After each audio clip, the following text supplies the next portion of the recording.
This episode is brought to you by... Oops. I've got a box of Cheez-It crackers staring at me, and I just wanted that irresistible cheesy crunch. Sorry, that was a total snacksident.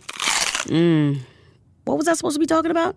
So salty, so crunchy, so cheesy. Whoops. Lost my train of thought. I've heard of brain freeze, but brain cheese? I'll just have one more Cheez-It cracker, and then I'll get back to it. This episode is brought to you by regret and bad choices.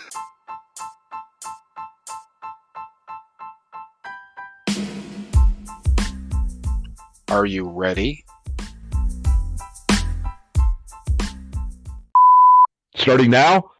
Oh, now you just messed it up, you knob. God, you know that the shit that we go through for this, huh? I know. Fuckers better appreciate it. When we started, we were just like, yeah, we're just going to do this, man. You know, shoot our wad into the wind and see what happens. What's the title of this podcast again? I don't know. I don't know. Something with a penis, I guess. Right. Our fucking faces are everywhere now. Right. But you're welcome, ladies. Right. Popular with the ladies. Right. Oh, I'm not even going to apologize because hopefully it sounds fucking hilarious. Yeah, totally. This is fucking explicit now. The explicit button. Let me use my finger.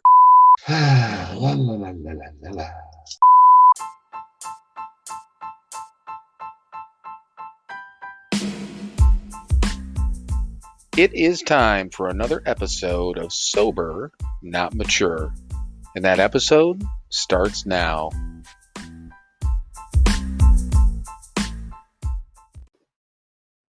All right, everyone. Welcome once again to another episode of Sober, Not Mature. And you know what? I come to you today with more pumping power.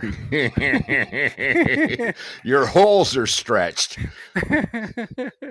Yes, but allow me to explain because I wouldn't have necessarily put it that way. I'm glad you did though, because that's nice. That leads it into a sick direction. I appreciate that. You're welcome. You know, I started off with that with my pumping power, but yeah. So I had my my second procedure done on Tuesday, and I've got I'll do a little bit later, but I got not actually too many things. Certainly not an hour's worth of material on that one, but yeah, probably I don't know. You know, I say 10 minutes, maybe it's 20. Who knows what it is? But we could dip into it, just a couple of little things. But yeah, I mean, as I told Mike, as he's like, "How you doing?" when we first connected, I'm like, "Well, I'm not dead yet," so you know that's a good thing. So it is.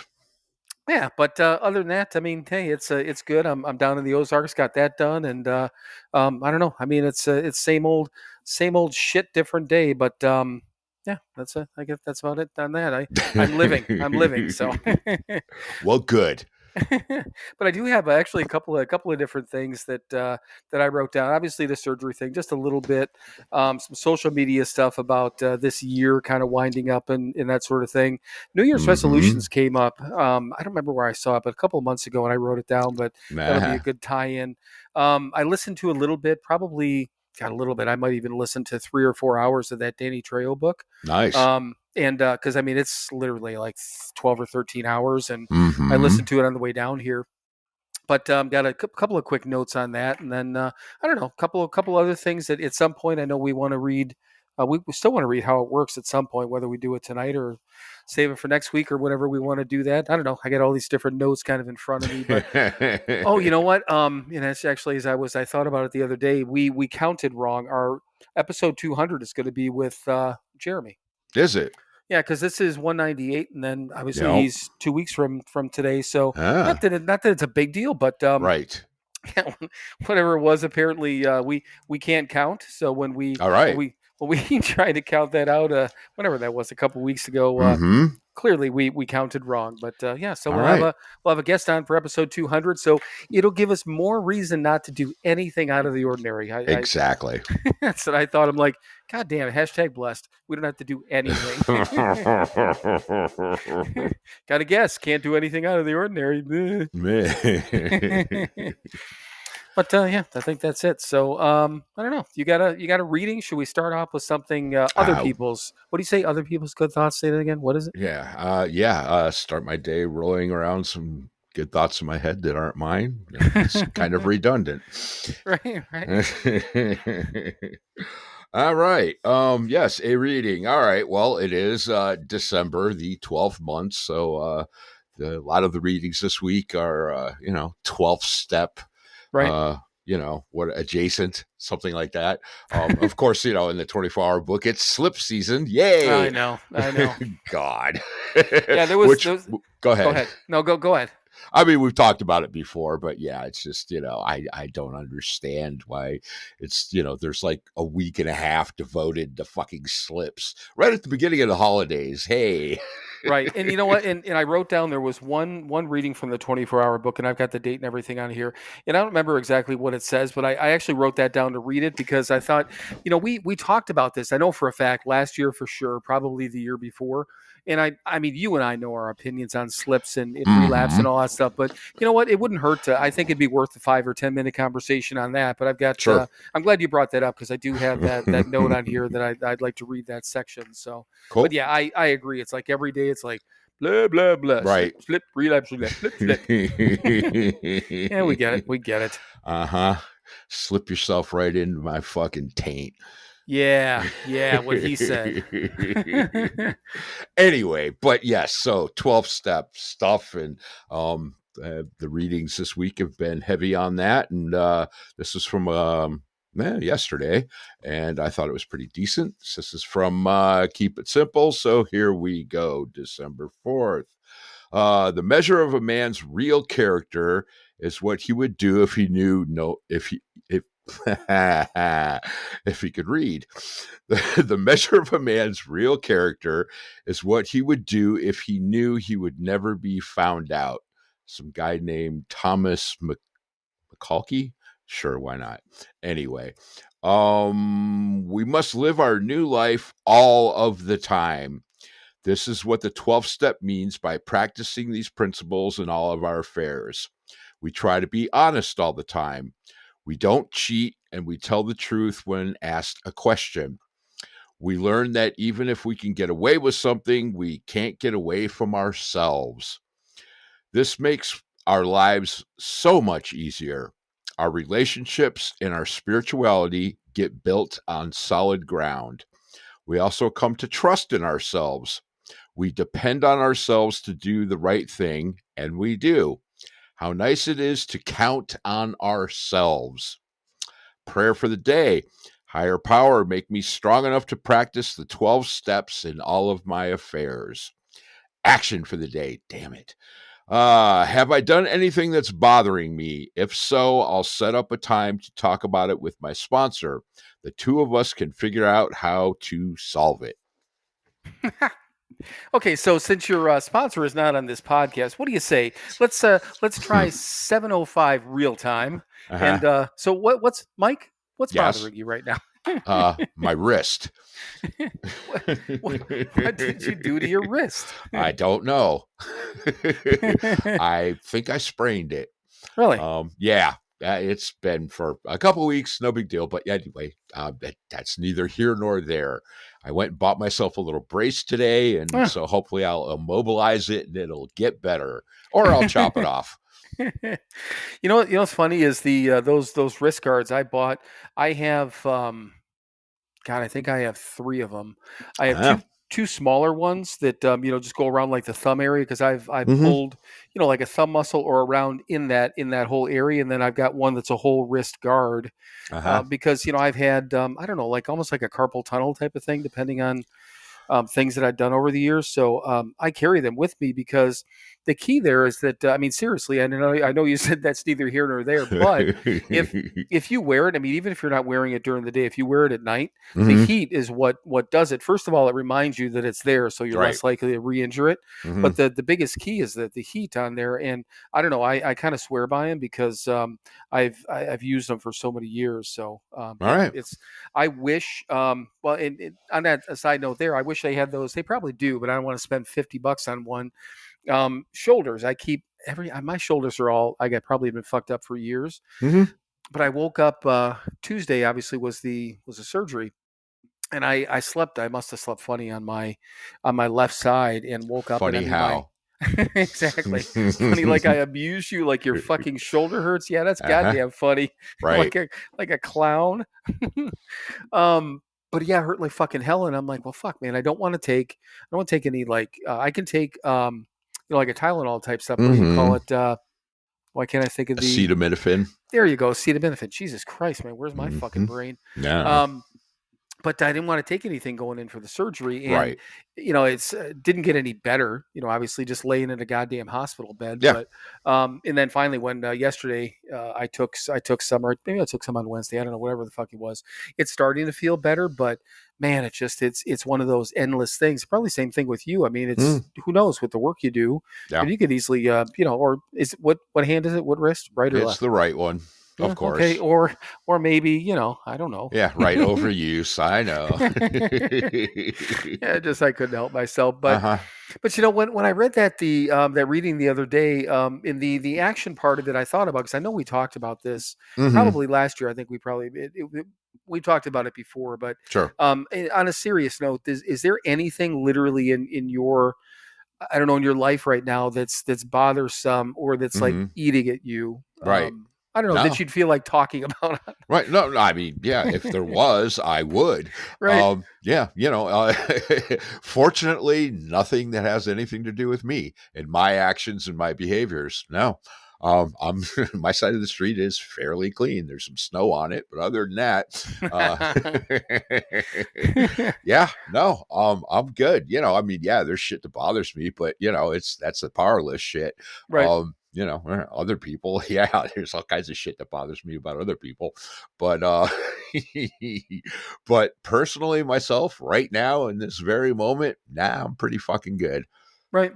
Yeah, and even with me, I mean, I've got the typical thing, and the work shit, the work stuff has Right. been it's tough, but Mm-hmm. I always go back to the same thing and I have to convince myself of this all the time, is that I'm not fucking around. I'm putting forth my best effort. For whatever reason, things are going in this direction that they are, Mm-hmm. through no I don't know, maybe it is a fault of my own, but I mean through no direct not by my direct knowledge or actions or anything Right. like that, where you can look back, how we know when not we're fucking off. intentionally and not even unintentionally, intentionally, right? Yeah. We think we're not doing whatever, or doing, or but no, it's not. Yeah, Right. it's just shit. Life on life's terms. And who knows? Maybe I'm in the back of my head somewhere, deep in my self-conscious. I'm in a position where it's not the job I want anymore. It's not. I want to do more with my life. So am I self-sabotaging deep down? Who knows? So right. I could go that direction if I wanted to, but I'm like, yeah, we all can.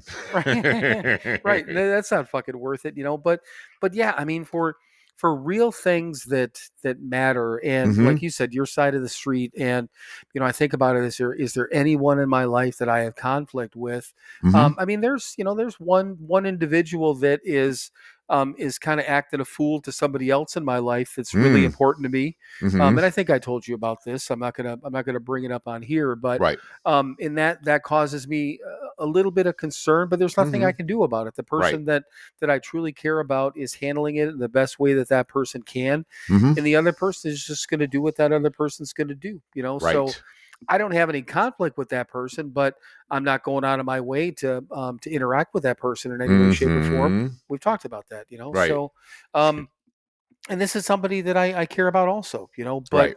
It's you got to fucking pick and choose every once in a while and be like, okay, I don't even want to say the lesser of two evils. There's people in my life that I care about, but if somebody's fucking with me and then the other one's not, and then the other one's fucking with that person, well, again, I'm not going to retaliate, but I'm not going to fucking deal with it either, Yeah, exactly. Well, here, check this out. I came I came across this. I was, sitting here kind of just dicking around on my phone for a few minutes before we got started, and person in the rooms posted this thing, and I said I'm stealing it, and I did, and I posted it. So let me read this. I think there's a point in your healing journey where you stop trying to convince other people to do the right thing. You just observe their choices, understand their character, and decide what you're going to allow in your life. Huh. Yeah. Yeah. Yeah. Yeah, motherfucker. Yeah, exactly. You see all those things that people post and they're like this, yeah, and then nobody. That's the old saying is people post these motivational sayings. They're like, yeah, this, and then they do nothing to change their life. Well, but that's one that I could post something like that and say this and say, yeah, this is how we were taught to fucking live. Yeah. Somebody just put it into clearer words. Exactly. So that could be hey, this is what we've been talking about. We just didn't know how to say it. But right. yeah, what does it say? How much are you going to allow in your life? How did it put that? Oh, God damn it, I already closed it. No, it's fine. It's fine. It's not a big deal. 2 seconds. I think there's a point in your healing journey, that part can go away, where you stop trying to convince other people to do the right thing. You just observe their choices, understand their character, and decide what you're going to allow in your life. Right. Yeah, decide what you're going to allow. I like that. Yeah, because and that's the same thing. Like I guess what I was just saying, but that was put far better than right. I did. It's just that I don't want to allow the negative stuff. It hurts me a little bit. I don't like to see that the individual that I'm talking about being fucked with. Mm-hmm. But I mean, there's nothing I can do about it. I could be there, and I could be like you always say. I could be a shoulder. I could be an ear. I could be, just a warm body there to occupy space if this person wants to, just have somebody in a room and just be. I can do all that. Mm-hmm. That's easy enough. And then I'm not allowing the other fucking garbage in my life because I tell you, man, I don't need the other garbage. I'll tell you that much. No. I got enough shit to fucking worry about, Mm-hmm. And sometimes unjustly, but I that's the wrong way to put it. I have plenty of other things to focus on in my life. Good, possibly at times, and indifferent. Right. But I almost said bad, but it's not bad. It's just bad is there was a God. I was listening to a podcast the other day. Was it? I got another one about Jeremy Renner, but Jeremy Renner was Joe Rogan had him on, and I'm listening to far more Joe Rogan than I want to admit, but it doesn't matter. I'll get into that later because I got a couple of things on there too. I'll be honest. I'm not a fan necessarily.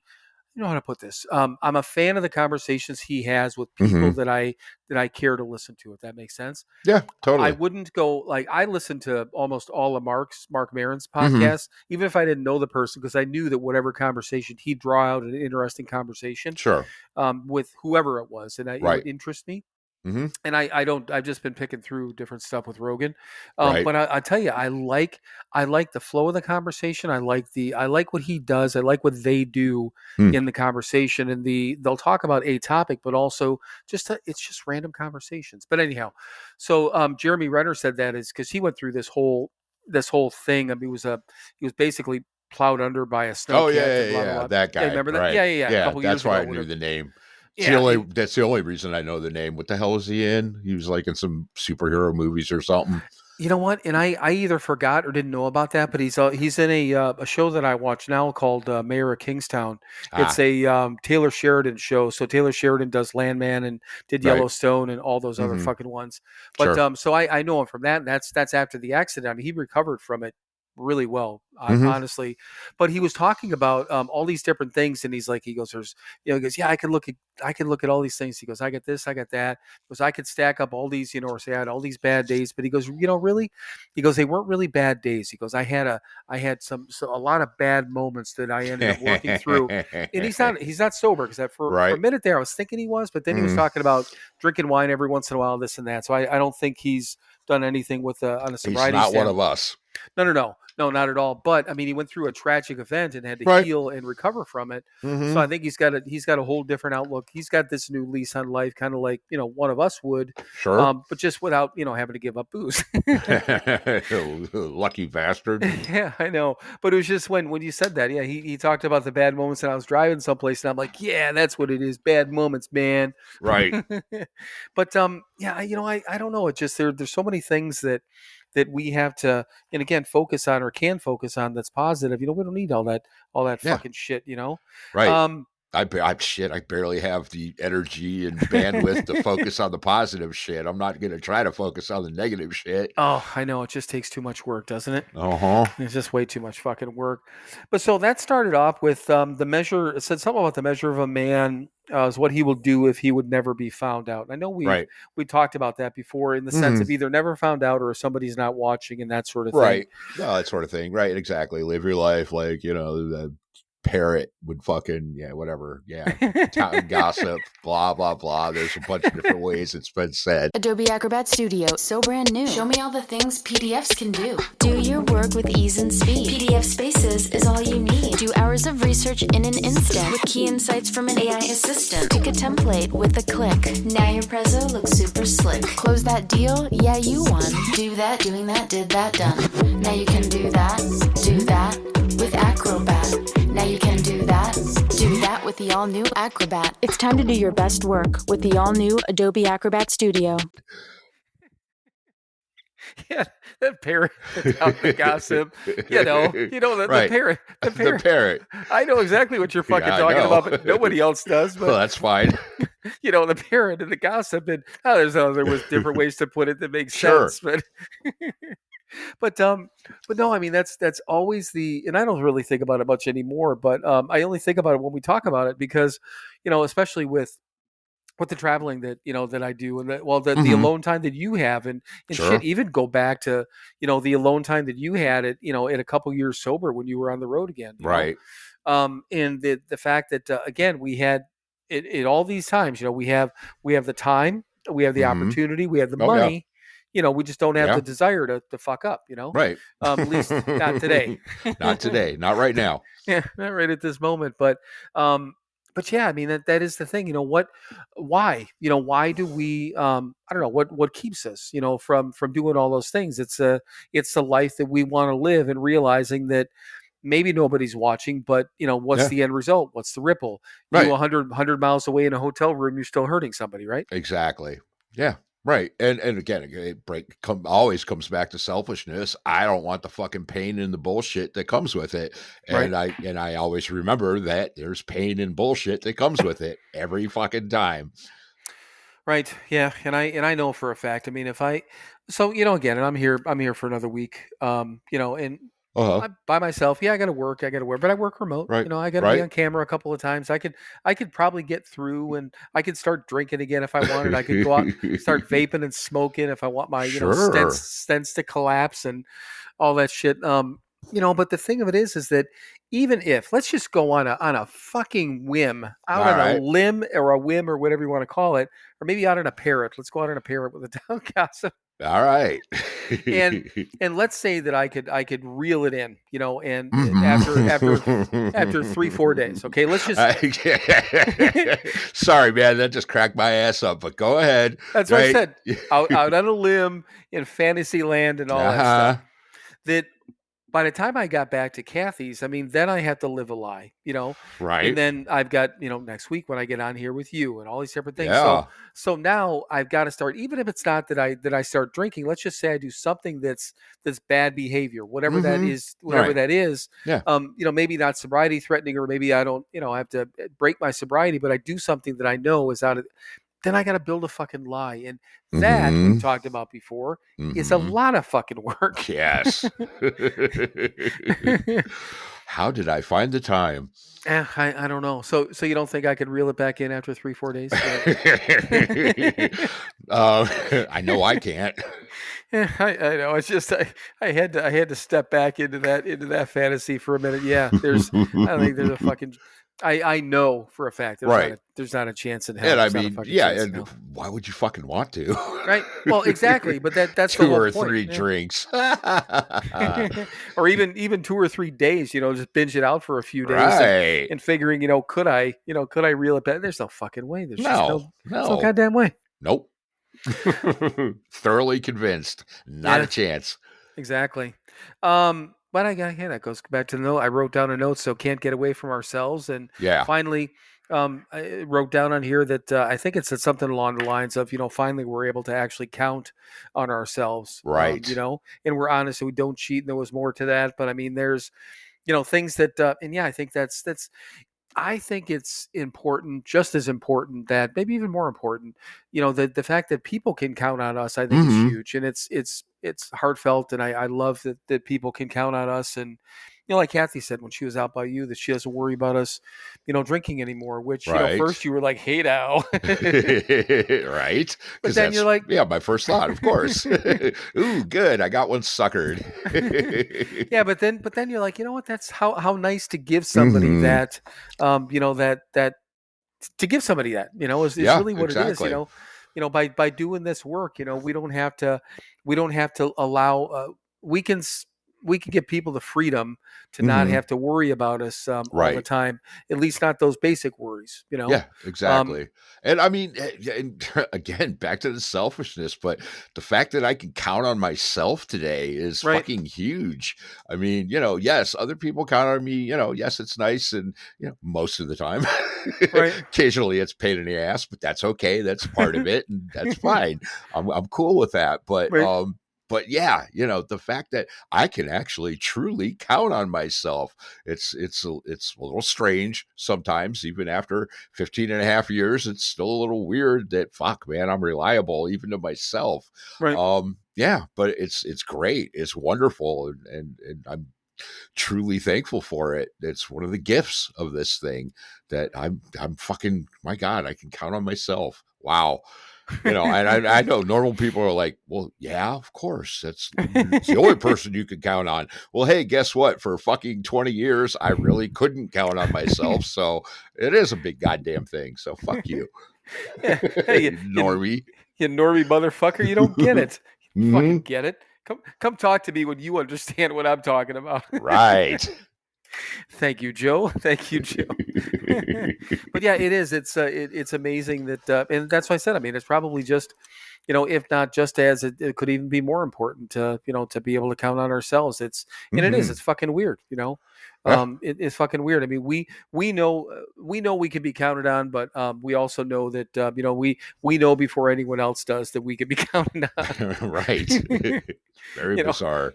Yeah, it is. It is really fucking bizarre. But I like that reading. It was when I read it the other day, and I remembered once again the whole thing about things bothering, and even at that time I couldn't think of anything. Right. Again, the work thing is it is what it is. I mean, that's kind of like who's there's the percentage of people that are probably unhappy with their jobs or in weird circumstances with their jobs is I'm not unique. I'm certainly not the only one. So absolutely not. Yeah, that's why I say that I don't know that kind of is what it is. That'll work itself out at some point. So.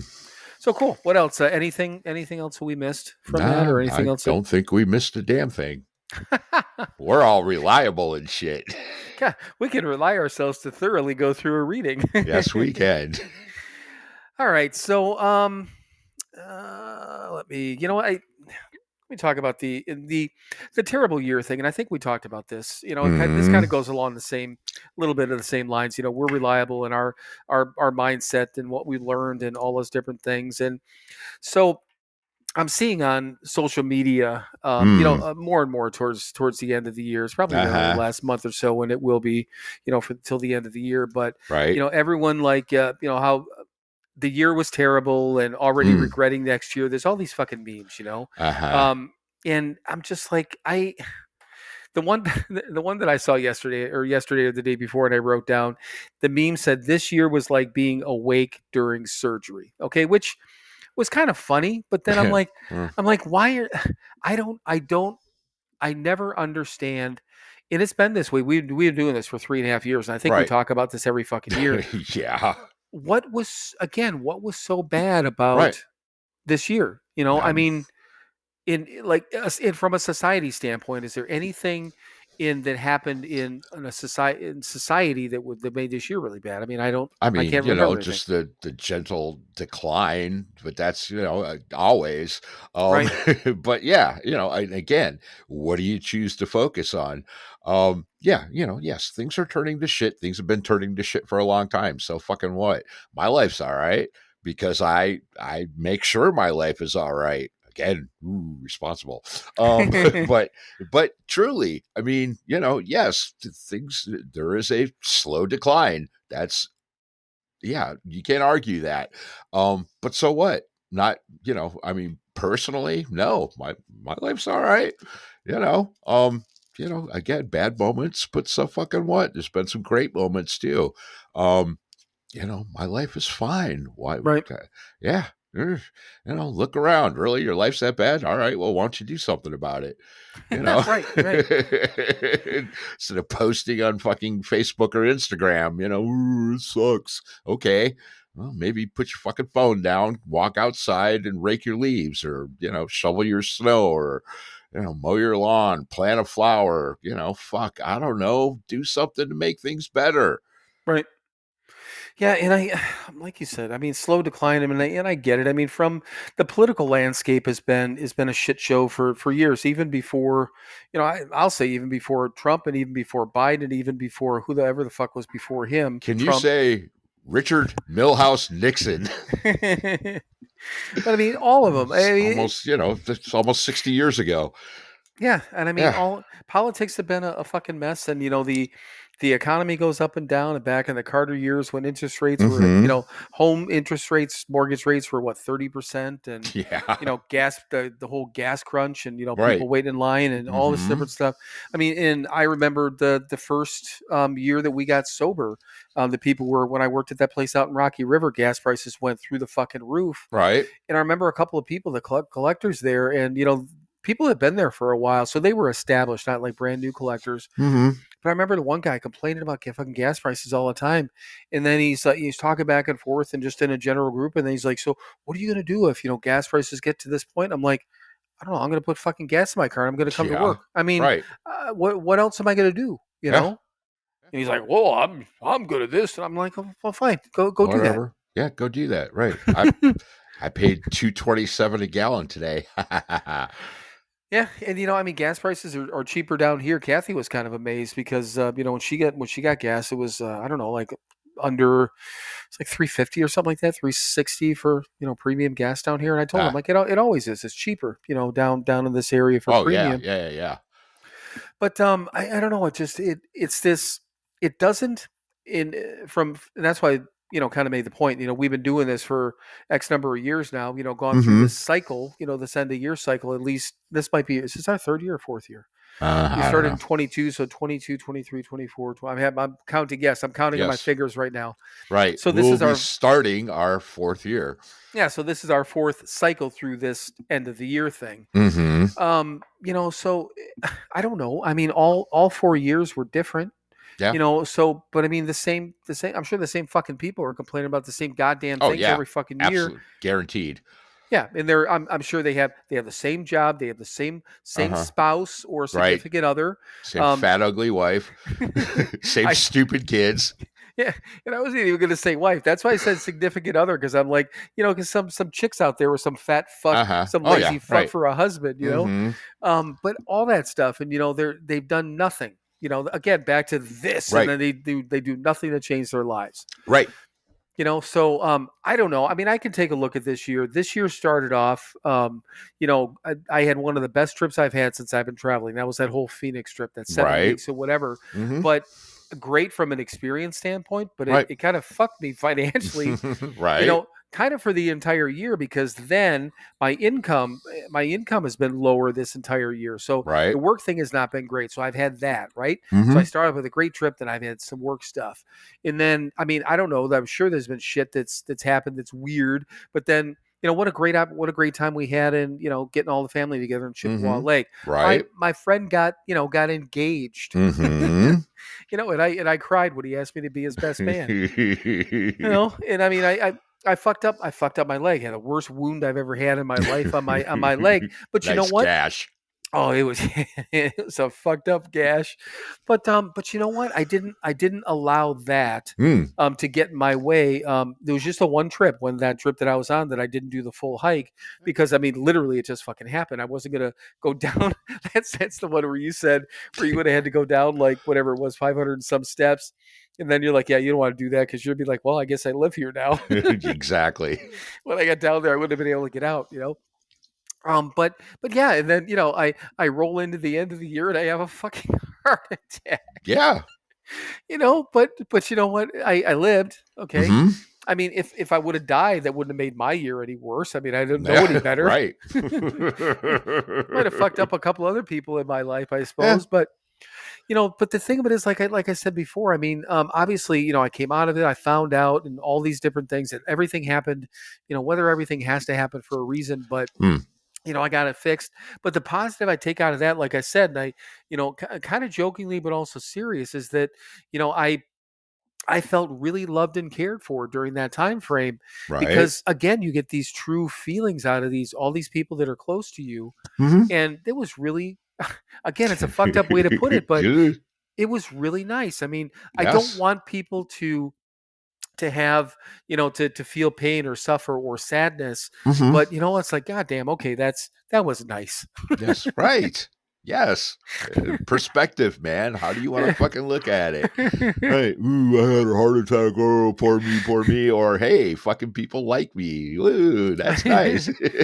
Well, yeah. And the other thing too is, I mean, I'm following directions from the doctors and everything like that. But, I literally at 8 o'clock, 8 a.m., 3 days ago, I was laying in a hospital bed with, some shit shoved up I'm not going to say the G word anymore. I'm going to call it my nutsack. I decided on this. It's my nutsack backsplash. Okay. Or backboard. Do you prefer backboard or backsplash? I like backsplash. Yeah. Yeah. Okay. So I had something shoved in my nutsack backsplash and then jammed up into my fucking heart, Right. And yesterday, I went out and I walked for 5 fucking miles, know? And today I walked for just, while I was working, I walked for a total of 4 miles. So I could sit back and I'd be like, whatever. But right. I mean, yeah, again, I'm following these doctors' orders. They told me what to do and how to do it. But I'm just not going to, fucking sit back and it's so funny.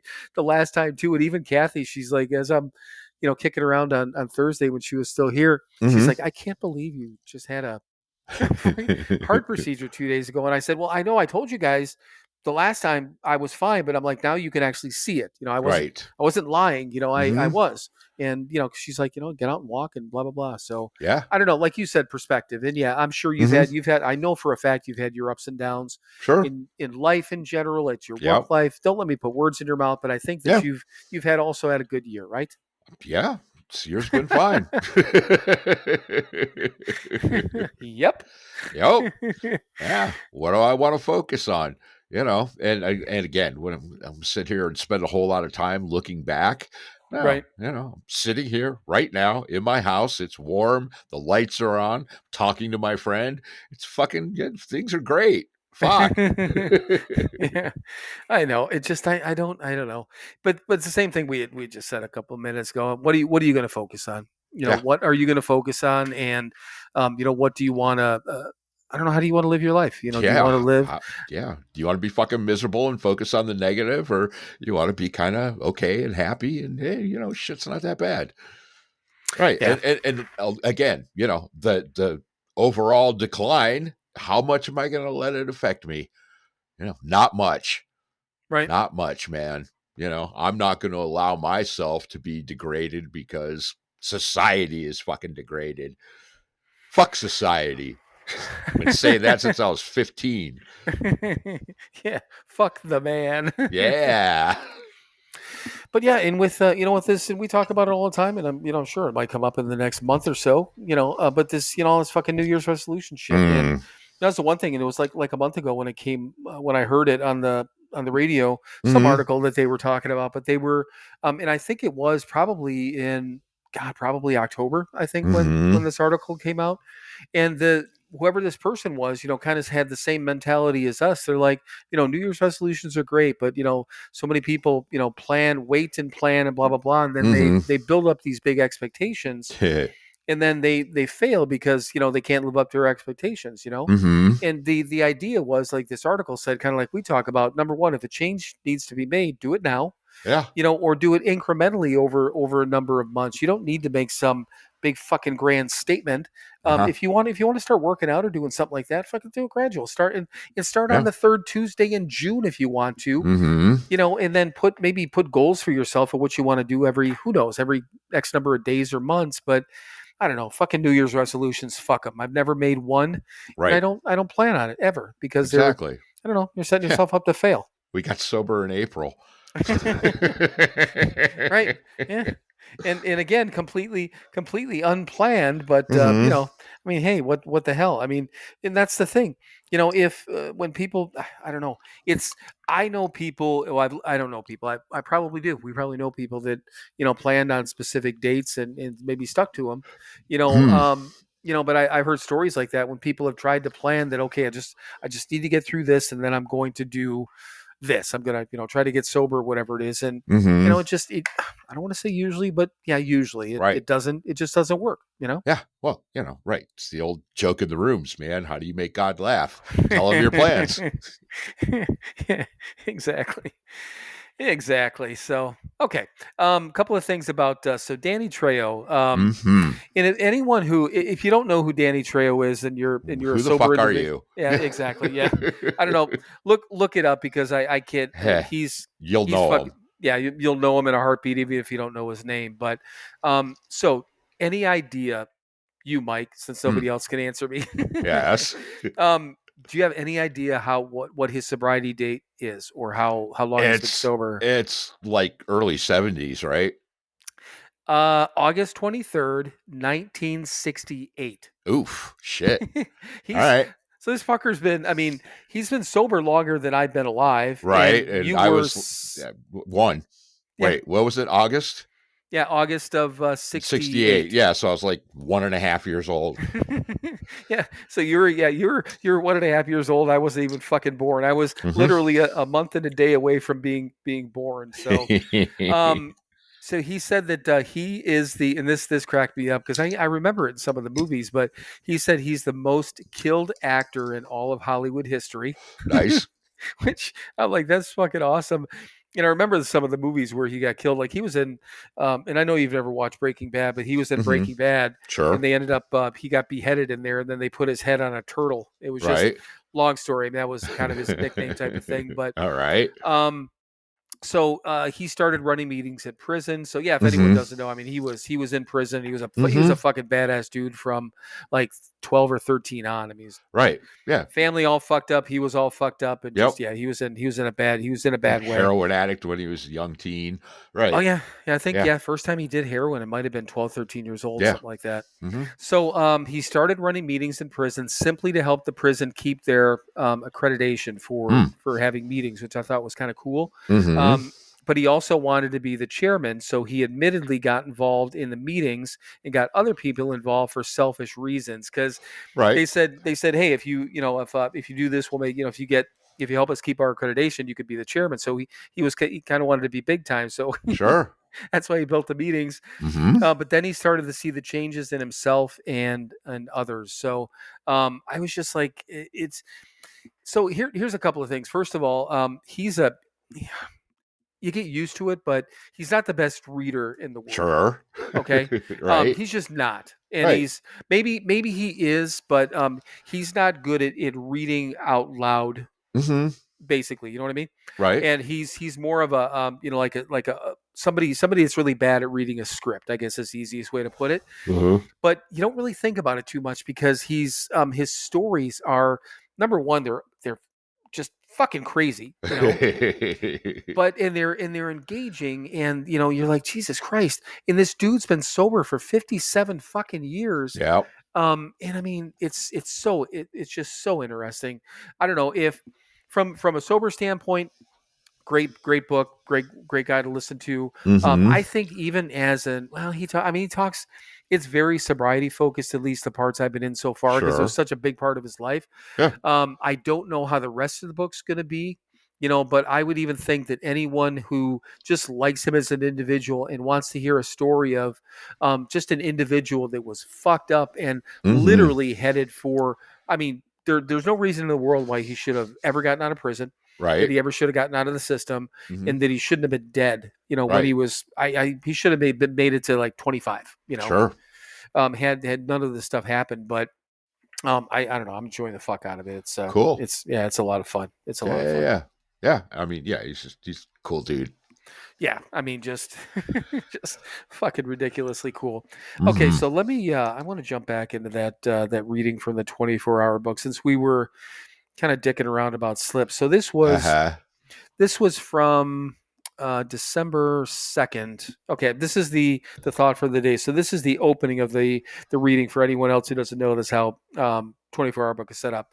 So it says, the thoughts that come before having a slip seem to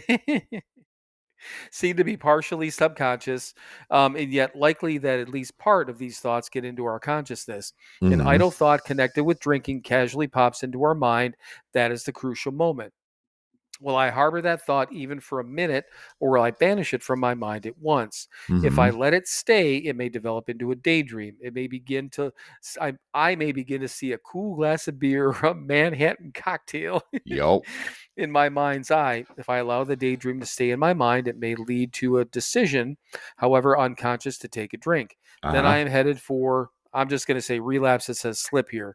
So the question at the end of that, and again, so anyone who doesn't read the 24-hour book, that opening thought always ends with a question. And this one is, do I let myself daydream? So, and we talked about this before, I know, but I thought it was although, again, I'm beaten up mentally by the, fucking slip season, as you said too.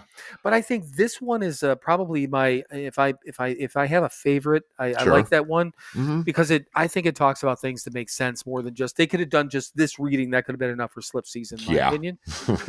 So the daydream part of it, or the thought come into your mind. And I know we've talked about it before, but what is your thoughts and opinions again on that passing thought and what to do with it, harboring, and how do we handle that? Right. Well, yeah, I mean, the simple answer is play the tape through. Right. Right. I mean, yeah, so, we've talked about it plenty, do we ever never have the thoughts? No, of course not. They're always going to be there. They always come in. It's not constant. Again, we're not sitting there harboring them. But yeah, you have thoughts. I have thoughts. I have thoughts and dreams. And yeah, so what do you do with them? Exactly. Well, okay, yes. Would a drink be nice right now? Sure. Why the fuck not? Would a hit of fucking crack be nice right now? Yeah, of course it would. Would a shot of heroin be really nice right now? Yeah, my fucking wrist hurts. It'd feel great. Okay. And then what? Yes, again, 20 minutes of pleasure. Then what? Play that tape through, then I'm going to have to get another one. Then I'm going to have to get another one. Then I'm going to fucking, lose my house and lose my girl and lose my friends and lose I'm going to lose fucking everything, man. No, maybe not. Maybe I'll just sit here and have my wrist hurt and be happy. Yeah, take an ibuprofen or something like that, and fucking go to bed and stop jacking off for a couple of days until it gets better. Then you'll be damn. Use your left hand. I mean, you can do that. Come on now. Just give that one. Anyway, just give that one a rest. But yeah, the whole point is, and yes, and we talk about that all the time. And like you said, I have thoughts. I have thoughts all the time. Yes. which is making me laugh. But I mean, it's so true. And we've said it before, and I'll say it again, is that people who stand up at a podium or having a conversation or whatever, say, I never think about alcohol. It never crosses my mind. Fuck you, you fucking liar. Exactly. Because you're thinking about it right now as those words are leaving your fucking mouth. You said the word alcohol. You're thinking about alcohol. Right. By saying you never think about it. Well, you're thinking about it right now, asshole. What's the name of our group? I mean, Yeah, right. Alcoholics Anonymous. It's fucking everywhere, man. Right. Great fucking obsession. Yeah, and I mean, and you go to the goddamn grocery store, and I mean, I notice it in every fucking store I go into. I don't mean to, but I notice where the booze is in every fucking store. Every fucking store. I pass bars all the time. I see it. Right. All these different things. And I can't, we're 15 and a half years into this goddamn thing, which is not forever, but it's a long enough time where I'm like, well, am I always going to notice that? Of course I am. Yeah. Right. Yeah. I see a fucking beer can on the side of the road. What brand is that? Right. It's the way my fucking mind works. It always will. That's fine. what the hell, man? I'm going to beat myself up over it. I'm also not going to sit there and go, God, that Busch Light looks really good. Because I know better. Didn't look good when I was drinking. Didn't stop me from drinking them, but, if it was there and free and, Right. Yeah, of course, it's always going to be there. What are you going to do with it? Is the question. And it's, like I said, I play the tape through. Okay, then what's next? I mean, what the reading's talking about is the focus on that cool glass of beer and that Manhattan cocktail and, the neon of the bar and the laughter of the girls or the boys or whatever you're into, and I mean, yes, it's all fucking wonderful. And you can sit there and, again, what are you going to focus on, right? You're going to focus on the positive? Well, in this case, no, I'm going to focus on the negative when it comes to alcohol and drugs. Because it's real easy to focus on the positive. The positive's fucking great. Right. Stop kidding yourself. Of course it's great. Why did we do it for so goddamn long? Because it made us feel good. But yeah, so yes, I get the thought and then I go, okay, and then what? You're an alcoholic, asshole. It's going to fucking take you down. You are powerless. Remember that first step? Right. Right. Your life is fucking unmanageable. Yeah, so focus on that positive. Again, where are you going to put your focus? It all comes down to that. In life this year, was it bad or was it good? Yes, it was. What are you going to focus on? Alcohol is fucking alcohol. What are you going to focus on? The good stuff or the bad stuff? And trust me, if you're an alcoholic like me, the bad stuff way far outweighs the good stuff. Right. Doesn't negate the good stuff. It's still there, but it gets fucking crushed by the bad stuff because I can't fucking handle it. Right. Well, and the thing of it is that I've seen it again more lately again, or now for some reason I've seen it quite a few posts. My worst day sober is better than my best day drinking, and you and I decided that's a fucking lie, at least to us. Yeah, I mean, there's no fucking way. I mean, we had a lot of fucking fun. Yeah, but we had a lot of fucking fun until it wasn't fun. Right. And that's the whole like you just said, playing that tape through and realizing, okay, maybe. Okay, there's 20 minutes of whatever pleasure we get or however long it is. Or maybe we end up in a circumstance where we can have a night of fun, which is probably not going to happen. We got too much fucking recovery in our brains to have a whole night of fun. Yeah. Okay, but even, again, let's go into fantasy land and say that we have that one night of fun. Like you said, then what? Yeah. Then we just blew everything up for one night of fun? Fuck that. Yeah. Fuck that. Yeah. Exactly. I'm going to take these, whatever 5,000 plus nights of, it's pretty fucking good. Yeah, and once again, I mean, it's we're the first ones to say it. I mean, life is not fucking perfect. There's some hard shit going on. We all have our moments. We have our we have our triumphs. We have our trials. We have our tribulations. We have all this different shit, just like anyone else does. Okay, right. But I know for a fact, and you know for a fact, if either one of us introduce drugs or alcohol into our lives, again, we're fucked. All this, whatever we even think is really good right now is not going to be there anymore. Done. Yep. So there, fuck. Jesus. Yeah. Take that Manhattan cocktail. Yeah. Oh, I got one more thing on. Oh, we'll come back to that. It's let's do a break real quick, and then I got one more thing on Danny Trejo. I missed this one. I think this is the one that you'll appreciate most. But okay, cool. You ready? I'm ready. Well, apparently we'll be back with more Machete right after these words from our sponsors. Hey, Mike, I have a question for you. All right, I may have an answer for you. So if you're one of our fine listeners and you wanted to know a little bit more about the podcast, more than just listening to us ramble, where would you go as a listener? What do you think you'd do? I believe you would go to SoberNotMature.com. Ding, ding. Okay, good. Now, next question is, what if you've been, I don't know, seeing us on social media, you've seen our t-shirts, you've seen some of the pictures we posted, and the person's like, you know what? I want to be cool like those guys and get a t-shirt or a coffee mug. where would they go for that? I know this is a tougher question, but where would they go for that one? They would go to SoberNotMature.com. They could do that. Yes, you're right. Because once you're on SoberNotMature.com, they can hit the store link and go to our second website, which is SoberNotMatureShop.com. See, I was going to say store. I'd have screwed it up. You know what? The thing of it is you got it right the first time. Everything people want is at, go ahead with the first website, SoberNotMature.com. And if you mess around on there, you're going to see everything we have. Obviously, we have our merchandise. See a little bit about us, a little bit about our background. We posted some other things on there, but I don't know. You can even sign up for our email list. And here's the good thing. We barely email anyone ever, so you're not going to get spammed. Oh, no, absolutely not. That would be like effort on our part, and that's not going to happen. Right. I have never used our mailing list yet. I may at some point, but that would take structure and discipline, which I don't think either one of us have, do we? I know I don't. All right. So just to wrap up here, to visit our main website and get to everything that is us, where would they go, Mike? SoberNotMature.com. Visit that today, right? Right.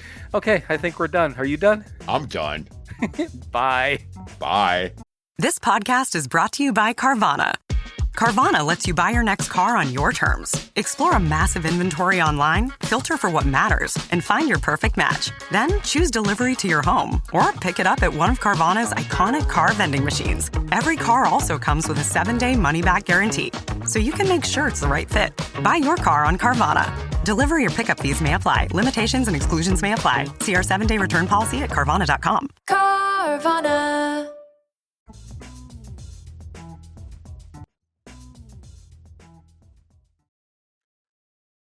All right, everyone. Welcome back. Machete. I didn't even know how I skipped over this one. Okay, one more fun fact about Mr. Trejo. Yes. He was in the way he tells this story, you'd never fucking know. He's like this skinny white guy, this kind of a hippie, and said basically that he could hypnotize them, hypnotize the group or anyone into thinking that they were getting high. Okay. So I'm like, well, this is guy, again, you're getting drawn into the story and blah, blah, blah. And whatever it was, this guy could do it because he said the basics of your brain remembers. And I forget exactly how they put it, but the basics of it is the substance has a reaction, obviously, in the whatever the serotonin, is that right? Whatever chemicals are released. Chemical reaction. Yeah, that are released by your brain, and that causes the pleasure that you feel. Well, that can happen because basically that it's like information or data that's stored in your brain, and that can be recreated without the substance, given the right, basically being hypnotized, given the right stimulus. Yes. Which I thought, I'm like, well, that's kind of fucking weird, But anyhow, so he's explaining this, and he's like, they to the point where he either got them so they knew that they were like smoking weed or something like that, and then of course, fucking Danny's like, can you make us feel like we just did some heroin? Right. Oh yeah. and he did. He was able to do that too. And then he's like, this guy. He goes, this guy could have been anything he wanted had he just focused and taken these talents that he had of gathering people and all these different things. He could have used them for good rather than being a lifelong criminal and blah blah blah. And this was before his big event, before he became famous. But the guy was Charles Manson. And I'm like Jesus Christ. So yeah, this was Charles Manson. He's talking about basically how just charismatic he was and whatever, kind of shy and laid back introvert type of thing, but the fact that he had this ability obviously to, well, I mean, we all know the story, sure, but to gather people and get people to follow him and all those different things. And it's like, yeah, this guy was Charles Manson. I'm like, holy fuck me.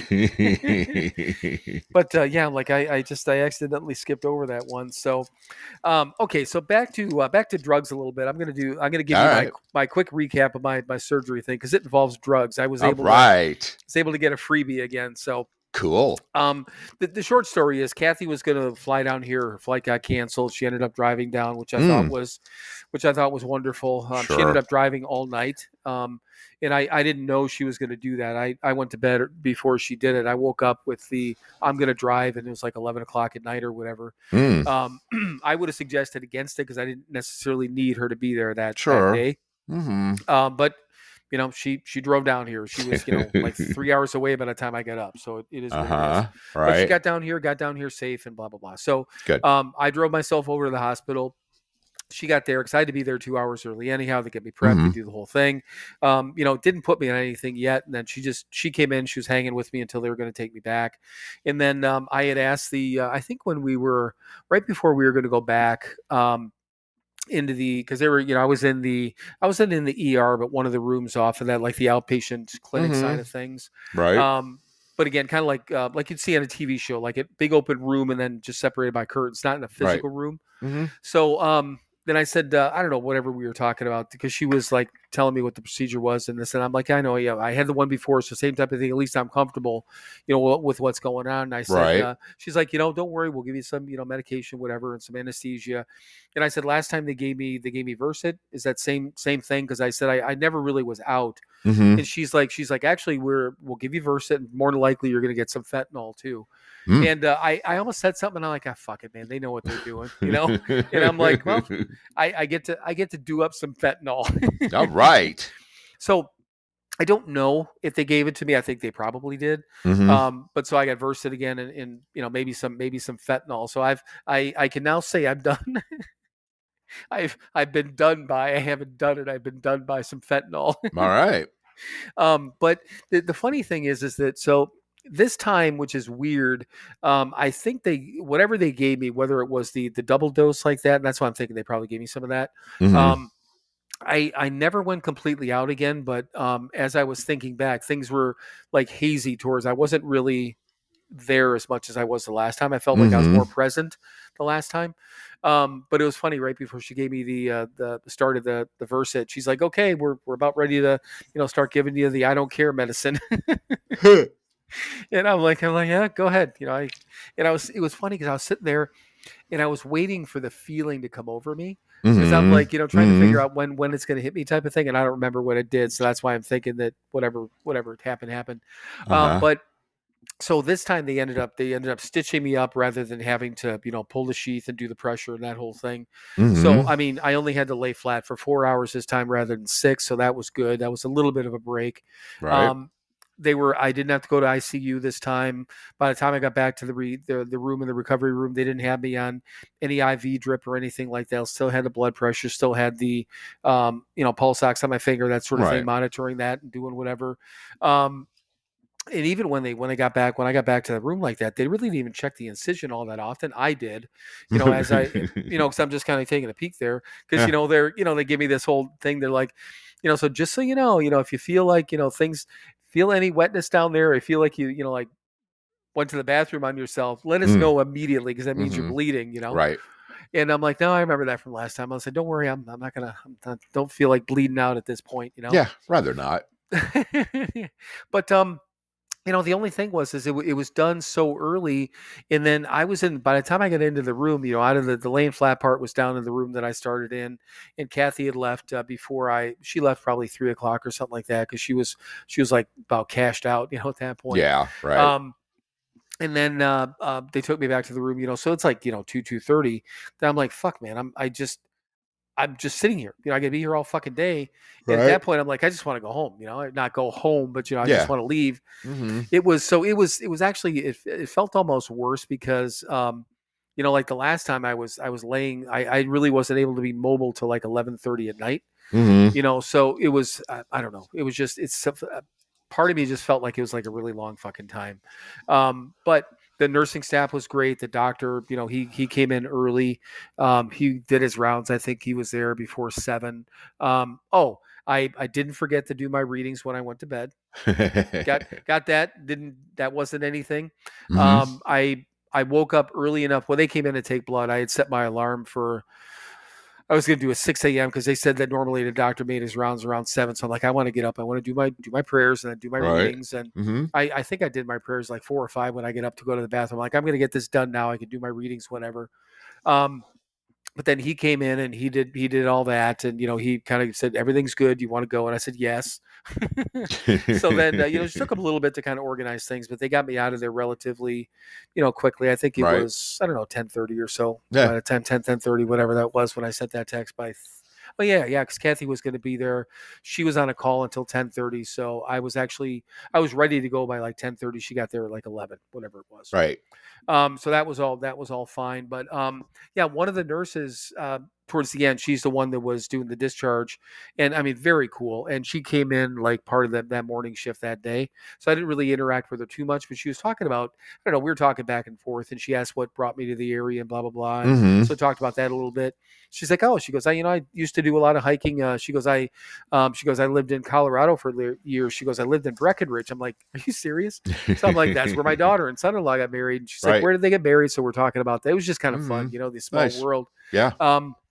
But then, I mean, all said and done, the incision part. Well, first of all, where they put the IV ports this time, both of them bruised, and they said it might have been because the blood thinner and stuff like that, right? Could have caused the bruising. But yeah, I've got like two like little knots on my arms. It's one of the things. Part of me, I'm like, God, I'm glad it's not summer. But then the other part, I'm like, God, I wish it was summer. I would love to go into a gas station, just have people look at me and be like, oh, this dude's a fucking drug addict, Yep. and then be able to say something like, you want to ask, don't you? But you don't want to ask, do you? Huh? Is he a drug addict or was he in the hospital? Come on, right? Which one do you think it is? Uh-huh.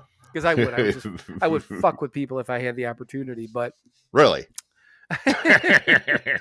yeah, it's like I know, like I'm telling you something you don't know, but no, I mean, I honestly, all said and done, it's all good. This one, I don't know if I told you guys in the text message, group text, but so yeah, the first one, so the left one, and Kathy and I looked it up. The left one that's the one that they call the Widowmaker. That's the bad one, or the main one. That's the one they fixed first. Right. So that one back in October, that was 90% blocked. This one was 80%. Right. So, and I only laughed because I lived. But yeah, I fucking think about that. Fucking 90% on one side, 80% on the other. I'm like, Jesus fucking Christ, Mm-hmm. But once again, they're going through all this different. They didn't go through any of the stuff like last time with the diet. They're like, we don't even have to give you different medications. You already have everything. Right. Any questions? I'm like, no, it's all the same as it was last time. Right. But I don't know. I mean, all said and done, the only thing I'm trying to get in place now is I need to do a follow-up appointment. I need to set up with a cardiologist back in Valpo. So I talked to the lady that the primary care nurse practitioner that looked at my leg before they referred me out. So I talked to her today. Mm-hmm. And so I'm going to probably go in, see her the week I get back. And then she'll just end up referring me out to a cardiologist so I can do my follow-up. And then I think once or twice a year, I'll have to go in for a follow-up or something. Mm-hmm. But I don't know. I mean, so far the thing of it is the two things that I noticed over the last couple of days, I'm tired. Yeah. But I was to begin with when that first week after the last one. Right. I mean, by the end of the day, like yesterday, I mean, I slept until fucking 8 yesterday because I didn't work.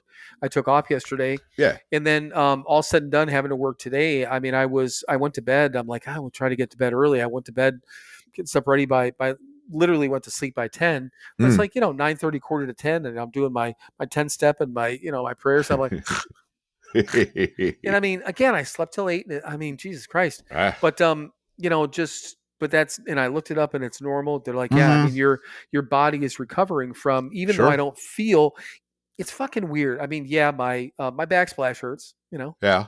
My nutsack back. That's hard to say. Yes. Can I just say back? I'm just going to say backsplash. That's you know what I'm talking about. We do now. My backsplash, baby. But it's sore, but they said, just keep an eye on it, make sure the same thing as last time. They said if there's any sort of, in this, I'm not trying to be weird about this, but if there's any type of, hardness underneath the incision that spreads, that means it's bleeding on the inside. Right. Which it's fine right around the incision, because that happens, but everything's fine, a little bruised, just a little bruised there where it wasn't before. But like I said, I'm a little tired, but I'm fucking fine, you know? Yeah. Right. And modern medicine, I don't know what the fuck. It's just, it's mind blowing. It's kind of crazy, you know? So, but yeah, that's it, man. I got nothing except for the freebie and the fact that I got to, I had some fentanyl done to me. All right. You never did fentanyl, did you? I think I got Wasn't around. Mark went up for Bill. So I got sobriety, blood alcohol level, and fentanyl. Okay. Yeah. Winning. fucking winning. What are the three things that make you happy? Oh well, right. let's see. When it comes to my friend, I've got him. I got him fucking beat on these three things. That's all I need. Right. And you had a heart attack first. There's 4. Oh shit! Now I got you in the heart attack too. Yeah. All right. Yeah. I was gonna say, you got to try to catch up, but please don't. I'd rather not. Not today. No, not at all. So, okay. So that's it. Any questions for me? Any questions from me? I know you know, just fucking with you. Yep. So, but yeah, with the whole Joe Rogan thing, I've listened to, they had Billy Bob Thornton. I listened to part of Jim Norton. I'll go back to him. I love Jimmy Norton. I know you do, and that's why I wanted to bring it up. Yep. Tom Segura is a very good friend of his, so I listened to him. That was a great conversation, and I like him too. And then Jeremy Renner I listened to, and then he's got Bill Murray on now. I started listening to the other day. Funny part is Bill Murray comes out and he's like, he goes, just so you know, he goes, I'm glad to be here. Everyone told me I needed to come on here, but he goes, I had no idea who you were. he goes, when I walked in, he goes, the reason I said, the only reason I introduced anybody, he said kind of nonchalantly, he said, you must be Joe. Cause he goes, I didn't look you up. He goes, I didn't even know what you looked like. Right. But he goes, I heard you do, you're kind of a fitness guy and you look kind of built. So I just assumed that you were Joe. So all these different things and great conversations. And like I say, it's weird, but I'm a fan of people that I want to listen to. He's got great conversations and they're a whole different kind of like we talked about, before that. Thankfully, I think we've had that with guests. So that maybe that's the draw. But so with Jeremy Renner, again, Jeremy Renner going through all that different stuff and they were talking about all these different things, obviously, but they ended up talking about suffering, the fact that suffering is, and here's a part that I wrote down. Jeremy Renner's. Meet the computer you can talk to. With Copilot on Windows, working, creating, and collaborating is as easy as talking. Got writer's block? Share your screen with Copilot Vision to help spark inspiration and use Copilot Voice to have a conversation and brainstorm ideas. Or maybe you need some tech help. With Copilot Vision, Copilot sees what you see. Let Copilot talk you through step-by-step guidance so you can master new apps, games, and skills faster. Try now at windows.com/Copilot. This episode is brought to you by eBay. Buying parts for your car? You'll know that will it work feeling. But on eBay, buying parts is different. eBay's free returns means if it doesn't fit or if it isn't what you expected, you just print a label, drop it off, and get your refund fast. No haggling, no stress, and at least 30 days to return any eligible item. Millions of parts, free returns. eBay. Things people love. Eligible items only. Exclusions apply. That he said suffering is a necessary part of life. He said you can either suffer voluntarily or you can suffer involuntarily. I thought that was interesting. That's why I wanted to bring that up. So does that phrase make sense? Does it make sense? And do you agree with it?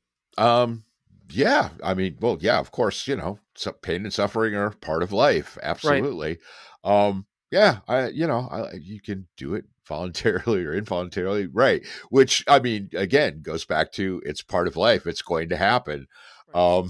I mean, I would rather do it involuntarily. Right. Did it voluntarily for a very long time and figure I got that out of the way so that, that's taken care of. So now any suffering that comes into my life now will be involuntary. And I'm kind of okay with that. Right. I mean, why would I want to? That's like way too Catholic for me. Fucking intentional suffering. That's a good point. I didn't think about that. And I'll tell you what I was thinking about in a minute. But that's a good point. As a former Catholic, as a Catholic child, yes, I won't go for the voluntary suffering anymore. And what I thought about, and the reason I wrote that down, first of all, is the necessary in life. I thought, I'm like, and it is, like you just said. I mean, it's part of life. We have to. We don't gonna have happen. to, but yeah, it's going to happen. It's going to happen, right? Yeah, you might as well accept the fact, and that's what I thought about. The voluntary suffering I thought about was the acceptance of that. So I kind of looked at the like you said, not you. Very, very good point. I did enough voluntary suffering, all the things we did while we were drinking. I wasn't thinking about that, but that's a really good fucking point. So I 100% agree with you. And the Catholic part of it is funny and also fucking true. Also true. So I agree with that.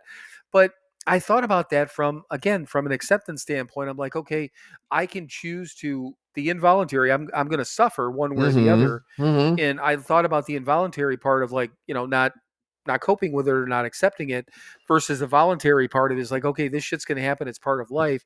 So I thought about it from an acceptance standpoint. I don't know if that makes sense at all. Sure. Yeah, that makes sense. Right. But yeah, again, when I hear voluntary suffering, I'm going to play a part in that. I'm going to, if again, taking responsibility for everything in my life. And yeah, if there's suffering, it's, that's my fault. Okay. Right. So the involuntary stuff is not my fault. It's still going to be there, but it's not my fault. I didn't cause the suffering to myself or others. Yeah. So, I'm going to stick with the involuntary stuff at this point in my life. Right. And that's why, I don't disagree with that. I was just thinking about it from it's a good point. I don't know. I mean, I can look at it both ways, but I agree that the clearest part is what you said about the fact that, if you really, in my opinion, now that you said it, is that, if you really want to separate what is voluntary versus involuntary, what a fucking easy way to put it. When we were drinking and using and doing all the things that we do, we are literally volunteering, yes, or voluntarily bringing on suffering on a fucking, day by day, minute by minute basis. I mean, it's just all the fucking time, and now now it's just life, Yeah.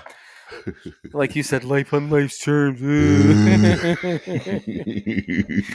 But yeah, I don't know. It's just that Jeremy Renner was interesting to listen to. And like I said, he talked, that was probably more focused on one. I think they talked for like 2.5 hours, and almost all of it was based on the accident and how he came out of it and how he went back to work. And he started a foundation and all these different things. He's helping out, people in need and all these different things. His whole different outlook on life, and it was once again kind of interesting to me in the sense, and I didn't know the conversation was going to be like that, or his way of looking at it. But yeah, I mean, he went through literally a near death, my life is probably fucked forever event, and came out of it. And, now he's like, whatever was said, are you going to do this? Or are you going to do that? And he's like, well, what's the alternative? That was his answer to everything. He's like, what's the alternative? Am I just going to sit back and do nothing? Can you fix that? Can you do this? What's the alternative? And I thought that was fucking great. It's like everything, his mindset is, what's the alternative? I'm going to do this regardless, because what's the alternative? Yeah. And I thought, man, what a great fucking way to look at it. I like him, and I like him to begin with, but I mean, I like him more now after, hearing where his fucking head's at, Sure. So yeah, it was just interesting. But Billy Bob Thornton said on Landman, dumber than a bag of hair. We'll just leave you with that. That was, was just a little dumber than a bag of hair. I'm like, what does that even mean? All right. So this one is from Keep It Simple. This is recent, I think. It says, today I'll think of 3 things I can do to help spread the message of the program. So what do you think that, and I don't necessarily, I don't know. I mean, whether it's 3 things or whether in a general sense, what do you think either you do, or what do you think the best ways are for us to and spread the message sounds fucking religious, but you know what I mean. Right. You know, kind of like get it out there of who we do, or you know, how can we, you know, talk about our program, or I mean, I don't know. I'm not going to put words in your mouth, but how do you think that we could spread the message? Well, we could do a podcast. that's the easy one, isn't it? Yeah. I don't know, man.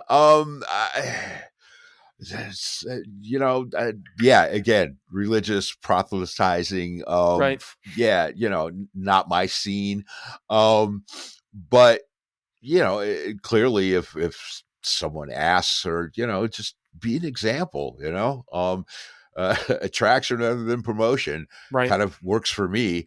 You know, I'm not going to go stand on a street corner and, you know, shout about sobriety, because that's just a waste of goddamn time. Right. But yeah, you know, I don't know. Yeah, again, being available. You know, if somebody has a question, I'm certainly going to answer it. If I can be of help, yes. You know, an example, attract. That's it. Attraction rather than promotion. I'm not going to promote this at all. You know, we're just having a fucking conversation. But yeah, you know, I don't. Right. Well, and that's why when I said I'm not going to put words in your mouth, I almost said attraction rather than promotion. I didn't want to say that because I didn't. Yeah. I figured you were thinking it, but I didn't Right.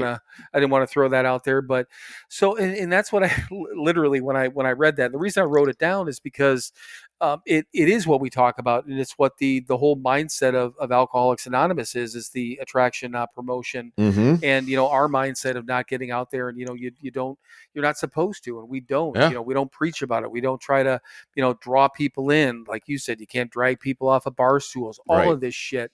You know, but this thing here that we do, and once again, I think everyone knows, unless you're new to listening to this, we started this for us. It was completely fucking selfish. Yep. You know, 100%. And quite honestly, it still is, right? Yeah. I mean, we understand we're not fools, and we've been told, you know, that we've helped a couple of people, or what we say might make sense to a couple of people, if Right. nothing else. Mhm. But if we get tired of doing this and we don't, you know, get the satisfaction out of it anymore, or it becomes work more than, you know, I guess joy, right? You Yeah, know, if you want to put right. it that way. Sure. We're not going to do it anymore. But we've also, you know, assured people you're not going to try to tune into an episode one week and we're going to be gone unless I die. You know, then maybe Right. Mike may have to struggle to try to figure out how to get back on the air. But I already told him he knows he's just got to grab my computer. That's a good start. Yep. You know.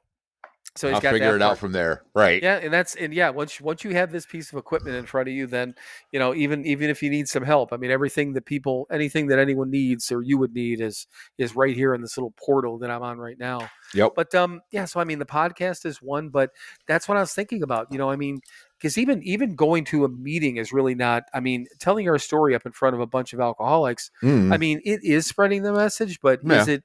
You know, I mean, it is, but not, I don't think in the way that I'm thinking of it. I'm thinking of, you know, general society is, you know, if we're out doing what we do, we need to get out there and be examples. You know, we're not going out there saying, okay, I'm going to head out today and be an example. Right. I'm going to go down 4th Street and then take a right on Main and go around here. Mike, you go up to 5th and then go to the left. Yes. Let's spread the message of hope. Let's go knock on some doors. Have you heard the word? Oh fuck! I just saw a. Oh yeah. I know what it is. And I'll get back to this in a second because I'm going to forget this if I don't tell you. So I just saw the meme the other day. It's this guy standing at the door, and he said, knocks on the door. The guy opens the door, and it says, you know, hello, sir. Have you found Jesus? And the guy's like, Jesus. He's like, Jesus. He goes, what'd you do? Lose him again? I'm like, I got to remember that. Not that I had a bunch of people come up and ask me if I found Jesus, but if anyone ever said, I'm like, well, I didn't know he was lost. Right. But yeah, I mean, I think us just going out and being who we are. And like you said, somebody asked a question. We've had family members ask questions. And it's not even as much as that, just meeting people, you know, that we end up meeting and, you know, we're sober. I don't know, you know, maybe I'm not saying that I inspired anyone in the hospital because I told everyone that would fucking listen to me that I was sober, you know, but maybe that, those individuals take a look at that and they're like, well, Jesus Christ, it's like I was looking at, like, how the fuck can I have a heart attack? I don't drink, I don't smoke anymore, I eat well and Right. do whatever, Mhm. so maybe this is and I'm not saying it's an eye-opening thing, but everyone's got to have their expectations or their mindset about, what brings people in or what happens to people. Right. But it's like, oh, okay, so this person's out, doing good things. Oh, and they're sober too, Uh-huh. this person, he's a decent human being. Oh yeah, well, Right. he's sober. I wonder if that has anything to do with it, Yeah. So I don't know. That's the best way. I can't think of any other way that, yes, going to a meeting and telling our stories, that is, we're spreading the message, and we're Mhm. obviously giving the message out to, the newcomers and stuff like that. Right. But that's a captive audience, that's Yeah, right. And that's somebody who's kind of looking for something, right? I mean, yeah, I, giving someone a different perspective, like a normal person, those damn normies, hey, look, that guy is a fucking junkie and a drunk, yeah, I am. Hi, how you doing? Yes, and I'm here, whatever, volunteering at fucking, the city of Cleveland crap, thanks to Chris, I Right. get to do that a couple times a year now. Yeah, I mean, that's being an example. It's spreading the word, and it's, again, I'm not walking around with the shirt on saying, hi, I'm a drunk and a junkie. I'm just, but yeah, sometimes if it comes out, I'm certainly not hiding it. I'm not embarrassed by it or anything like that. It's just, yeah, look at that guy. He's out here doing good things. And, oh, by the way, yeah, he's a raging alcoholic, and he still fucking is. Yeah, he's just not active. That's all. Right. He's just, he's in remission, like somebody or somebody would be in remission from, from cancer or any other goddamn thing out there. So, yep. But yeah, I don't know. It's the more when I wrote that down, I didn't think about it from a religious standpoint until I started reading it. I'm like, oh, that kind of sounds like, yeah. Spreading the message, the word. Right. Yeah, and a lot of people do confuse the two right. in the rooms. I see it all the time. Right. That's okay too. You do you, and that's great, but I'm going to be over here doing me. And guess what?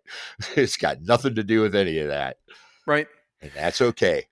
Yeah, and we've talked about it plenty of times. Both of us walked in these doors and in these rooms, and kind of wondered how we were going to deal with the, wondering with the God thing and the whatever the thing was, and then it's what a great opportunity or what a great thing to find out that it's not a God thing. It's literally nothing to do. You could use that as a side note, and Sure. think about all the the priests. Shit, we had Father Bill on here, whenever that was, a handful of months ago, right? A priest, and in his 70s, and has been sober for fucking ever, and he does his priest things over here, and he does his AA stuff over here, and they're two separate. He does both things; they're not one thing, Right? Exactly.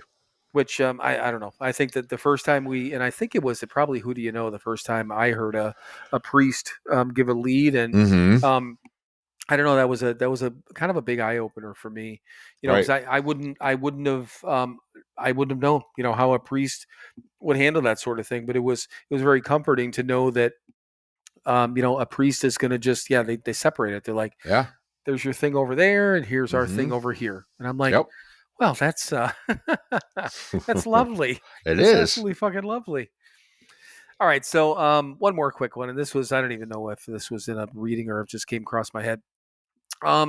Sense of humor. So when do you think when you got sober this time, when do you think you got your sense of humor back? It's kind of a two-part question, but the second part is, when you think you were when you were able to start laughing and all that. Well, that's the second part. Never mind. So let's do the sense of humor first. When do you think you started to get a sense of humor, or at least some sense of humor back? Pretty early, because my sense of humor does tend to be fairly dark, and and early recovery is full of fucking darkness. So, it's clearly always been a coping mechanism for me my entire life. So, I don't think I ever lost it. Right. Even, probably towards the end of my drinking and using days, yeah, it was there wasn't much humor involved, not true humor. Right. I'd laugh at other people in a mean way, just trying to make myself feel better. But yeah, actual humor was pretty goddamn quick coming back in. Yeah. Well, and you made a good point. That's the reason I laugh so hard. Is it because I mean I've got a dark sense of humor too, which is fun. And then you're around these 40 or 50 guys in this place, and there's no fucking women around, so we can just say and do. I mean Phyllis obviously was around, but right. Again, you get a bunch of these fucking guys with basically no social skills, no true social skills, and no fucking filters, and so yeah, there was a lot of dark humor going back and forth. But the second part was, when do you think you were able to start laughing at all the things that you went through? Because I mean, clearly we do it now. Obviously, right. You falling down the driveway with your pants down and coming in with two black eyes. It's fucking hilarious. It's one of my favorite parts. One of my favorite parts of your story. Right. But I don't know. When do you think you were able to start laughing at that? Right. Truly starting to laugh at myself. Right. I probably after, finishing the fourth step, actually looking at myself and, because, the guards are still up before then and you hadn't looked at yourself and taken responsibility for yourself. So yeah, around 4 and 5, probably truly being able to laugh at myself, and not feeling guilt and shame and remorse and all that crap. Yeah, probably after doing the fourth step and the fifth step, Right. It's part of why they're there. So we can look at ourselves and go, Jesus, what a fucking moron. Right. Yeah. And it was funny. It was funny when you said that, because I was actually, before you said it, I was thinking, I'm like, God, like probably around maybe a year, which that's when, I mean, it's when we did those. Yeah. Right. Maybe even a little bit more, year and a half to get completely loosened up. But yeah, I mean, you're right. I mean, that's a great point. When you start taking responsibility for yourself, then you can truly laugh at yourself. Up until then, it's like you haven't fully owned it yet, so it's not truly funny yet. Yeah, and I'm sure, at least I'm guessing that the fact that we're still in the we're in the fixing stage and still rebuilding ourselves and relationships with other people. Right. I think there's got to be, or there had to have been, at least a little bit of doubt on what we either could or should laugh about. Because I mean, if I'm laughing about this, is this still a kind of an open wound with with Mom or with Kathy or with my ex or with our kids, whatever the case is, whoever it is. So I'm sure there's got to be a little bit of that self-doubt in there about, maybe I start to think it's funny, but I'm not like, walking down the street or at Christmas, making jokes. Hey, remember that time? That time I really fucked you over. Yeah. That was fucking funny. If you only knew the half, you only know the half of it. Right. You don't know how badly I fucked you over. Yeah, you don't know about the 6 other times that you're not going to hear about. But yeah, that was just, and I think that was just a thought that crossed my mind, and I don't know why, but every once in a while I have I don't even know if that's a good thought. That's just right. It was a thought. It was. All right, so here's the other thing too. And speaking of, if we want to do a woe is me, so I log on to here tonight onto the Zencaster. And you've seen it before. I mean, it's just a black background, and the Google's up on whatever. Yeah. But up on top, there's this red banner that goes across the top, and I'm like, what the fuck is this? So there's some sort of, and I forget what it is, Cloudflare, I think it's the name of the server that they use. So this Cloudflare thing, it's having issues, and apparently that's the whatever software or server they use to the end result, the finalization part of the software, which is once this gets done. So these recordings. So again, everyone knows, I mean, we have Zencaster like Riverside, separate recordings. So what happens afterwards, we just hit a button and say, hey, do this. And it puts the tracks together and lays everything out and just, it puts 2 into 1 and makes it a thing that we can actually use. So they're like, oh, we're working on it to try to get that fixed. This Cloudflare is, but our people are working on trying to make that process, quicker. So sorry for any inconvenience. And I'm like, I can't even imagine. This could end up taking fucking ever to put this, and it's not me doing anything. It's just going to be sitting here waiting for this to all, kind of feed together. But once again, what the fuck am I going to do? Right. And if it doesn't, what's the alternative? Yes, thank you, Jeremy Renner. What's the alternative? And I'm like, you know what we're going to do? Because I forgot to mention to begin with. I'm like, I guess we're just going to go on. We're going to fucking record the episode, and whatever happens, happens. Mm-hmm. The worst case scenario, here's what's going to happen: is I won't be able to get it done tonight, and I'll have to, do it tomorrow. That's the worst thing that could happen. All we got to do is put something up on Instagram and say, "Oh well, fucking too bad, so sad." Our software fucked up, and Loose out front should have told you. Yes. I started watching Planes, Trains, and Automobiles the other day because it just popped up on I don't know, whatever things like that was on. So I just watched part of that. But fucking Vacation. What a great movie. Christmas Vacation. That's another one that's coming. Obviously going to be on my watch list pretty quickly. But anyhow, so there's nobody else wants to hear about my watch list right now. No. I don't think. Do you? I don't. No, I don't give a fuck. All right. So on that note, let's. What do you say? On you not giving a fuck, which is fine. I can appreciate that. What do you think? Get out of here. Let's do it, man. All right. Well, thank you, everyone, for listening to yet another episode of Sober Not Mature. As always, be kind to each other. Be good to each other. Go out and do something nice for somebody else this week, and don't fucking tell anybody you did it. Now, from the bottom of my heart to the depths of my soul, from the beginning of time until the ends of the earth, always and eternally, which means forever, fuck you. Now it's that time, kids. Who boy is it that time? It's time for you to fuck off. Then keep fucking off. Keep fucking off till you get to a gate with a sign on it saying, you cannot fuck off past here. Climb over that gate. Dream the impossible dream. And keep fucking off forever. Once again, said with fucking feeling. I like that. Sure. I like it a lot. Yeah. I brought more pumping power. You just brought more power. So.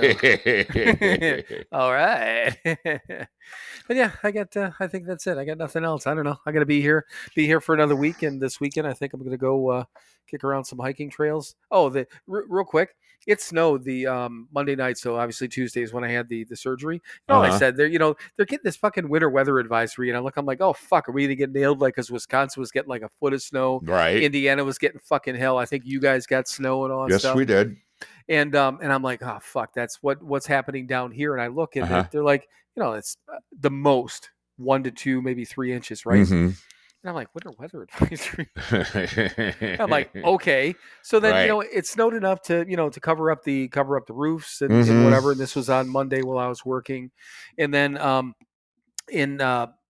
was it Tuesday morning? I get up and I went out there and scraped off my car and everything just to make sure I get all that's taken care of. Driving in though, from here to the hospital, and I swear to God, there could have been more than 2 inches of snow from what I could tell completely, maybe 3. Okay. Yeah.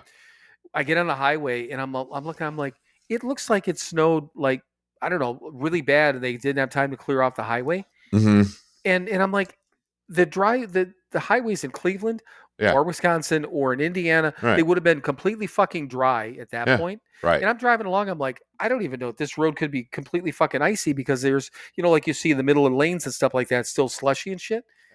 In this off ramp that I got, I'm like, Jesus Christ. I'm like, they got like 2 inches of snow. It is fucking terrible. They didn't fucking do anything with it. Or if they did, then I see some on social media like, thank you for Lake of the Ozarks, County of, and this and that, out here doing good work. I'm like, you didn't do fucking shit.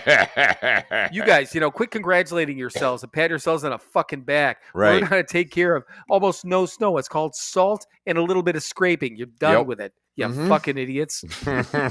Amateurs. Oh, God, that's what I'm thinking. And I'm like, how can I be scared driving in fucking 2 inches of snow? It's because it looked like it was fucking ice. Fuckers. Okay, nice. Anyhow. On that note, I love you, brother. I love you too. We will talk soon. We shall. Bye. Bye.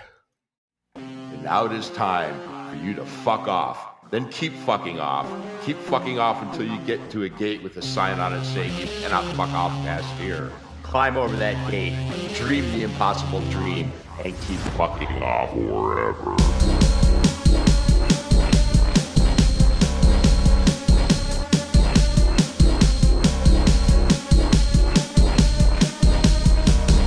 Now it is time.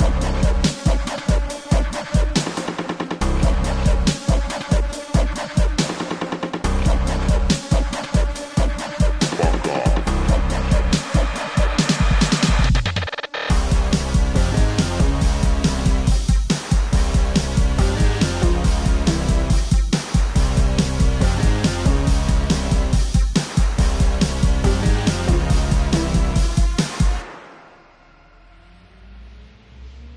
So you want to start a business. You might think you need a team of people and fancy tech skills, but you don't. You just need GoDaddy Aero. I'm Walton Goggins, and as an actor, I'm an expert in looking like I know what I'm doing. GoDaddy Aero uses AI to create everything you need to grow a business. It'll make you a unique logo. It'll create a custom website. It'll write social posts for you and even set you up with a social media calendar.